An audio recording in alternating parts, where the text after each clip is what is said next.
오늘 시편의 기자의 노래입니다. 귀인들을 의지하지 말며 도울 힘이 없는 인생도 의지하지 말라라고 말을 하고 있습니다. 우리가 살아가면서 참 많은 것들을 의지하게 됩니다. 특별히 이 자본주의 사회에서 사는 저희들은 아무래도 돈을 의지하게 되고, 혹은 그 돈을 얻을 수 있는 어떤 부유한 사람을 의지하거나, 아니면 그 돈이 들어오는 어떤 행위들을 의지할 때가 많이 있는 것이죠. 정보를 얻기 위해서 주변의 사람들을 의지할 수 있고, 또 다양한 힘이 될 만한 사람들을 또 의지하려고 하는 우리의 마음이 항상 생겨나는 것이 이 땅을 살아가는 우리들 신앙인들에게도 항상 존재하고 있습니다. 그런데 오늘 말씀에서는 분명히 이 시인이, 시편의 기자가, 또 하나님이 우리에게 말씀하고 있습니다. 그러한 귀인들을 의지하지 말고, 또 도울 힘이 없는 인생들도, 사람들도 의지하지 말아라 라고 얘기하면서, 그들의 호흡이 끊어지면 그들은 흙으로 돌아갈 것이고, 너가 아무리 그 사람들을 통해서 나름대로의 계획을 세우고 그 사람들을 이용하려고 할 수 있겠지만, 그러한 계획들과 우리의 생각들은 결국 다 소멸해서 없어지게 될 것이다. 즉, 다시 말해서 변할 수밖에 없고, 온전하지 않는 것들을 의지하는 우리들은 참으로 미련한 존재일 수밖에 없다라는 것을 분명히 하나님께서 우리에게 말씀하고 있는 것입니다. 그렇다면 하나님은 우리에게 무엇을 바라고 있을까? 시편 146편 2절 말씀을 함께 읽어보도록 하겠습니다. 2절 말씀입니다. 다 같이 읽겠습니다. 나의 생전에 여호와를 찬양하며 나의 평생에 내 하나님을 찬송하리로다. 아멘. 우리의 삶의 목적이 바로 하나님께 있음, 특별히 하나님을 찬양함에 있음을 우리는 깨달아 알아야 하는 것입니다. 6절 말씀도 함께 보도록 하겠습니다. 6절 말씀입니다. 다 같이 읽겠습니다. 야곱의 하나님, 죄송합니다. 6절이 아닌 것 같습니다. 네, 7절 말씀. 죄송합니다. 5절 말씀을 다 같이 보겠습니다. 5절 말씀입니다. 다 같이 읽겠습니다.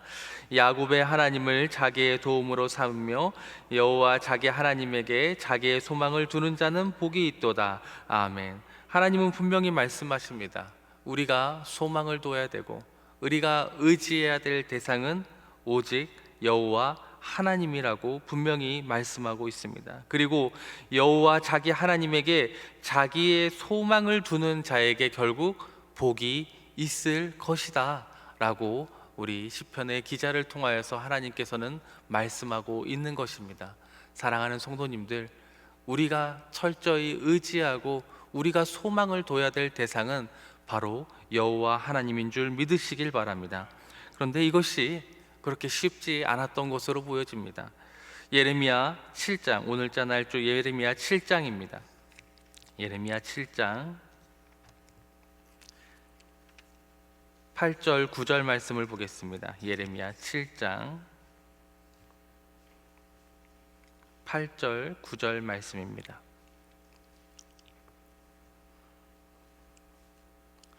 다 같이 읽겠습니다. 보라, 너희가 무익한 거짓말에 의존하는도다. 너희가 도둑질을 하며 살인하며 간음하며 거짓 맹세하며 바알에게 분향하며 너희가 알지 못하는 다른 신들을 따르면서. 이 예레미야가 활동하던 이 시기에 하나님의 백성들이 보였던 행동들이었습니다. 그들이 어떤 일을 행했냐면 무익한 거짓말에 의존했다라고 얘기합니다.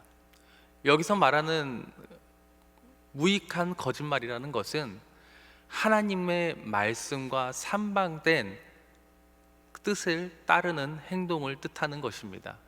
그리하여서 그들이 쉽게 어떤 유익을 얻고자 하는 마음으로 도둑질을 했고, 그리고 함부로 남의 것을 취하기 위해 그 사람의 생명을 취하기도 하며, 간음을 하고 또 거짓으로 맹세하여서 순간의 유익들을 취하려고 했던 행동들을 그들의 삶에서 보이고 있었던 것입니다. 하나님의 백성이라고 했던 이스라엘 백성들이 보였던 행동들인 것입니다. 더 나아가서 그들이 바알에게 분향하고 알지 못하는 다른 신들을 따르는 행동을 하면서 그들을 통하여서 자신들의 만족과 유익을 취하려고 하는 그러한 거짓말을 의존하는 행동들을 이 유다 백성, 이스라엘 백성들이 하고 있었던 것입니다. 사랑하는 성도님들, 혹시라도 우리도 그러한 거짓말에 의존하는 삶을 살고 있는 신앙인이 아닌지를 한 번 더 되새겨보고 살펴봐야 될 줄로 압니다. 예레미야 7장 10절 말씀, 11절 말씀도 함께 읽어보도록 하겠습니다. 10절과 11절 말씀입니다. 다 같이 읽겠습니다. 내 이름으로 일컬음을 받는 이 집에 들어와서 내 앞에 서서 말하기를 우리가 구원을 얻었나이다 하느냐. 이는 이 모든 가증한 일을 행하려 함이로다. 내 이름으로 일컬음을 받는 이 집이 너희 눈에는 소굴로 보이느냐. 보라, 나 곧 내가 그것을 보았노라. 여호와의 말씀이니라. 아멘. 그들이 하나님의 성전에 와서 했던 행동들은 다름이 아니라 우리가 구원을 얻었다, 우리는 하나님의 백성이다, 우리는 복을 받은 사람들이다 라고 외쳤습니다. 하나님의 뜻에서 벗어나고 거짓말을 의존했던 그들도 하나님을 부정하는 삶을 살아갔던 것이 아니라 우리는 구원받은 백성이다 라고 외치면서 살았던 것입니다. 그것도 다른 곳이 아니라 하나님의 성전에 와서 그렇게 노래했던 것입니다. 하지만 그들의 삶과 그들의 중심에는 이미 하나님의 말씀을 벗어났고 그들의 사사로운 유익과 자신들의 감정의 평안함을 찾기 위해서 온갖 거짓말을 의존하면서 그들의 입술로는 하나님이 우리를 구원했다라고 외치고 있던 것입니다. 그래서 하나님의 성전을 그들의 유익과 그들의 사사로운 이득을 위해서 이용하는 강도의 소굴로 하나님의 성전을 바꿔 놓았다라고 예레미야 선지자는 선포하고 있는 것입니다. 우리들이 하나님의 예배당에서 찬양을 부르고 기도를 하며 말씀을 듣는 행동을 할지라도 우리가 그 중심에, 우리의 마음의 중심에 하나님을 높이고 하나님을 온전히 의지하고 주님의 뜻을 따르려는 의지가 없다면은 그 어떤 행동도 무의미한 행동이 될 수밖에 없다는 것을 우리는 기억해야만 하는 것입니다. 항상 우리가 하고 있는 행동 안에 그 본질과 그 원래의 목적을 마음에 담을 수 있도록 신앙생활 해나가는 것이 우리에게 가장 중요한 신앙의 삶이라는 것을 기억하시길 바랍니다.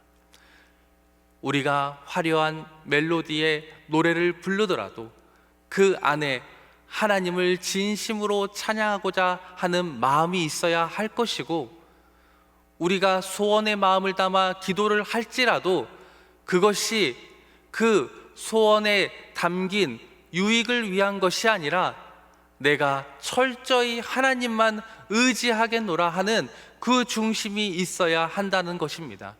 또 동시에 바로 이곳에서 하나님의 말씀이 선포될 때에 그것이 내 마음에, 내 귀에 듣기 좋은 소리라는 것으로 만족할 것이 아니라 내가 그 말씀 안에 하나님을, 내 마음을 담고 내 삶을 담고 철저히 하나님의 뜻에 따라 살아가겠노라 하는 그 의지를 담았을 때에 우리가 이 성전 안에서 하고 있는 모든 행동이 의미가 있는 행동이 될 것이고 하나님께서 기뻐하는 행동이 될 것이라는 것을 우리는 기억해야만 할 것입니다.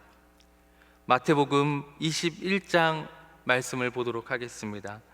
오늘자 날주 마태복음 21장입니다.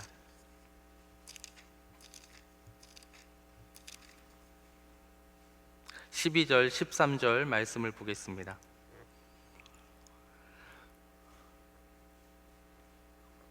다 같이 읽겠습니다. 예수께서 성전에 들어가사 성전 안에서 매매하는 모든 사람들을 내쫓으시며 돈 바꾸는 사람들의 상과 비둘기 파는 사람들의 의자를 둘러 엎으시고 그들에게 이르시되 기록된 바 내 집은 기도하는 집이라 일컬음을 받으리라 하였거늘 너희는 강도의 소굴을 만드는도다 하시니라. 아멘. 예수님께서 이 땅에 육신으로 오시고 그리고 드디어 성전에, 예루살렘 성전에 입성하시는 장면이 등장하게 됩니다. 그런데 예수님께서 하나님의 성전이라고 일컬어지는 예루살렘의 성전에 입성했을 때에 예수님께서 눈으로 목도했던 장면은 처참했습니다. 성전 안에서 수많은 사람들이 매매를 하고 있었다라는 것입니다. 즉 하나님을 높이고 하나님께 예배드려야 될 그 장소에서 사사로운 이익을 취하기 위해서 수많은 사람들이 유익을 위한 목적으로 성전을 이용하고 있었다라는 것이죠. 돈을 바꾸는 사람들이 있었고 비둘기 파는 사람들이 있었다라는 것입니다. 돈을 바꾸는 사람들이 무슨 일을 했었냐? 하나님께 드리는 성전의 성전세를 드릴 돈을 바꿔주고 있었던 것입니다. 당시는 로마 사회였기 때문에 로마 사회의 돈을 사용하고 있었습니다. 하지만 성전세를 낼 때에는 당시에 지역 화폐를 사용하고 있었다고 합니다. 따라서 하나님께 의무를 다하기 위해서 성전세를 내기 위해 동전을 바꿔주는 사람들이 있었다라는 것이죠. 그리고 또한 비둘기 파는 사람들은 하나님께 제사를 드리기 위한 비둘기를 팔았던 것입니다. 제물을 드리기 위한 목적이었죠. 하지만 그들의 행동은 분명 하나님께 예배드리는 행동이었음에도 불구하고 그들의 목적 안에는 자신들의 유익과 사사로운 이익을 취하기 위한 마음으로 그러한 행동들을 하고 있음을 우리 주님께서는 보고 있었던 것입니다.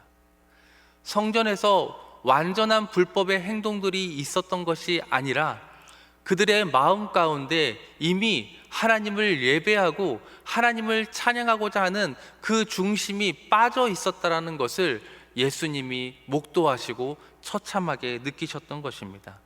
그래서 예수님께서 성전을 정결하게 하기 위해서 그들의 상들을 엎으시고 의자를 엎으셨다라고 말하고 있는 것입니다. 그래서 좀 전에 읽었던 예레미야 선지자의 그 말씀을 인용하면서 너희가 하나님의 성전을 강도의 소굴로, 도둑의 소굴로 바꾸어 놓았구나 라고 다시 한번 하나님의 말씀을 일컬어 상기시키고 우리에게 다시 주의 뜻 안에 살아가기를 요청하고 있는 것입니다. 마태복음 21장 15절 16절 말씀, 15절 16절 말씀을 다 같이 읽도록 하겠습니다. 대제사장들과 서기관들이 예수께서 하시는 이상한 일과 또 성전에서 소리질러 호산나 다윗의 자손이여 하는 어린이들을 보고 노하여 예수께 말하되 그들이 하는 말을 듣느냐? 예수께서 이르시되 그렇다. 어른 아기와 먹이들이 입에서 나오는 찬미를 온전하게 하셨다 함을 너희가 읽어본 일이 없느냐 하시고. 아멘. 예수님께서 그들의 잘못된 것을 바로 고치시고 그러한 온전한 하나님의 뜻에 따라 바로 잡는 행동을 했을 때에 종교 지도자들이라고 할 수 있는 대제사장들과 서기관들, 즉 가장 말씀에 바로 서 있어야 될 이 사람들이 이상하게 생각했다고 합니다. 예수님이 하나님의 뜻에 따라서 온전하게 주님의 뜻을 따르고 있는 행동을 하고 있는데, 그 모습을 보고 오랫동안 종교 지도자로서 하나님의 말씀을 따른다고 했던 이 사람들이 진정한 하나님이 나타났을 때 그 모습을 보고 이상하게 생각했다라고 합니다. 이미 변질될 대로 변질되어 있는 그들의 모습을 한 번에 볼 수 있는 장면인 것입니다. 예수님께서 등장했을 때에 성전을 정결하게 하시고, 그리고 성전 안에서 다시 돌아온 모습이 무엇이었느냐? 바로 호산나 다윗의 자손이여 하면서 여우 어린아이들이 하나님을, 예수님을 찬양하는 모습이 나타났던 것입니다. 성전의 원래 목적이 회복되고 있었던 것입니다. 예수님은 그 성전 안에 있었던, 뜰 안에 있었던 맹인과 병자들을 고치고 있었고, 아프고 괴로워했던 사람들에게 예수님께서 회복을 주셨는데, 그 모습을 보고 종교 지도자들은 이상하게 여겼다라고 하는 것이죠. 성전의 원래 목적이 회복되고 있는 모습을 이상하게 여기는 행태가 바로 그 시대의 종교인들의 모습이었다는 것입니다. 교회 안에서 원래의 목적을 찾아서 하나님을 찬양하고, 아파 있는 사람들을 회복시키고, 하나님을 의존하고자 하는 기도로 그들이 회복되는 그 모습을 볼 때에 이상하게 여긴다? 이것은 하나님의 심판할 때가 얼마 남지 않았다라는 경고의 메시지라는 것을 우리는 알 수 있는 것입니다. 사랑하는 성도님들, 더 이상 하나님의 전을 통하여서 사사로운 유익이나 자신의 목적을 취하고자 하는 뜻으로 삼는 장소로 삼지 않으셔야만 할 것입니다. 오히려 이 완에 왔을 때에 온전히 하나님을 찬양하고 하나님을 의지하고, 또한 하나님을 통하여서 복을 받노라 하나님께 기쁨과 영광을 올려드리는 그 행동이 가득한 장소로 만드시는 행동을, 그 중심이 담긴 행동을 하는 그러한 성도님들 되시길 주님의 이름으로 축복합니다. 그 목적대로 이 하나님의 성전이 채워졌을 때에 참으로 하나님께서 우리를 기뻐하실 것이고, 진정한 하나님의 복이 우리에게 임할 것입니다. 끝으로 오늘자 날주 여호수아 14장 말씀을 보겠습니다.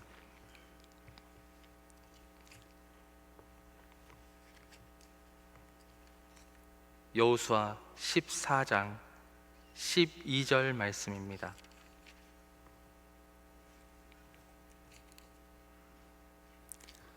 다 같이 읽겠습니다.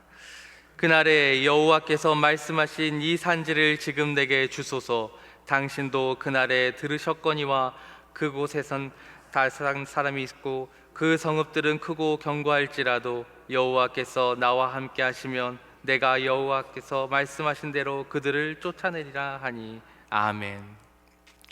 우리는 너무나도 유명한 이 말씀을 잘 기억할 것입니다. 그리고 우리는 항상 이 말씀을 볼 때에 하나님, 이 산지를 달라라는 메시지의 마음을 담을 가능성이 큽니다.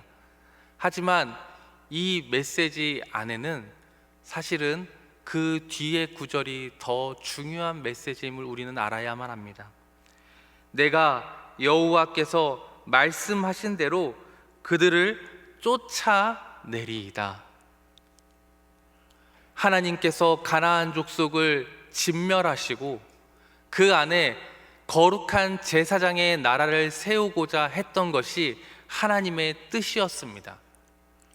그리고 이 갈렙은 이 산지를 달라라는 요청과 함께 이 산지를 얻는 이유가 다른 것이 아니라 하나님의 말씀을 따라 이곳의 모든 악한 것들을 진멸하겠습니다라는 그 말씀을 따르는 목적에 있었음을 우리는 기억해야 된다는 것입니다.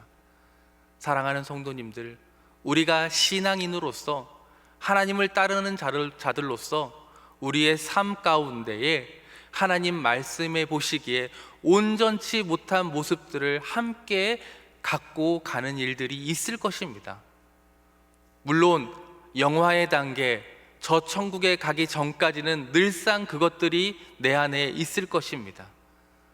사사로운 욕심을 채우려고 하는 그 마음이 내 안에 늘 있겠지만, 하지만 오늘의 갈렙의 메시지처럼, 하지만 그 내 남아있는 수많은 그러한 악한 일들을 내가 주의 말씀을 따라 쫓아내겠노라 하는 그러한 중심을 날마다 우리는 되새겨야 될 줄 믿으시길 바랍니다. 하나님의 영원한 나라에 입성하면 그 모든 것이 사라지겠지만, 이 땅에 사시면서 내 안에 하나님의 뜻 안에서 벗어난 일들이 있다면 하나하나 제거해 나가는 일이 우리가 이 땅에서 주께 받은 중요한 사명 중에 하나임을 기억하시고, 오늘을 살아가는 주님의 귀한 성도님들께서도 바로 내 안에 그러한 악한 것, 거짓의 것, 더러운 것이 있다면 주의 말씀으로 하나하나 쫓아내는 그러한 삶을 사시길 주님의 이름으로 축원합니다. 다 같이 주기도문으로 기도회를 마치시고 각자 가지고 나온 기도 제목으로 기도하시다가 자유롭게 돌아가시겠습니다. 하늘에 계신 우리 아버지여, 이름이 거룩히 여김을 받으시오며 나라의 임하옵시며 뜻이 하늘에서 이룬 것 같이 땅에서도 이루어지이다. 오늘날 우리에게 일용할 양식을 주옵시고, 우리가 우리에게 죄 지은 자를 사하여 준 것 같이 우리 죄를 사하여 주옵시고, 우리를 시험에 들게 하지 마옵시고 다만 악에서 구하옵소서. 대개 나라와 권세와 영광이 아버지께 영원히 있사옵나이다. 아멘.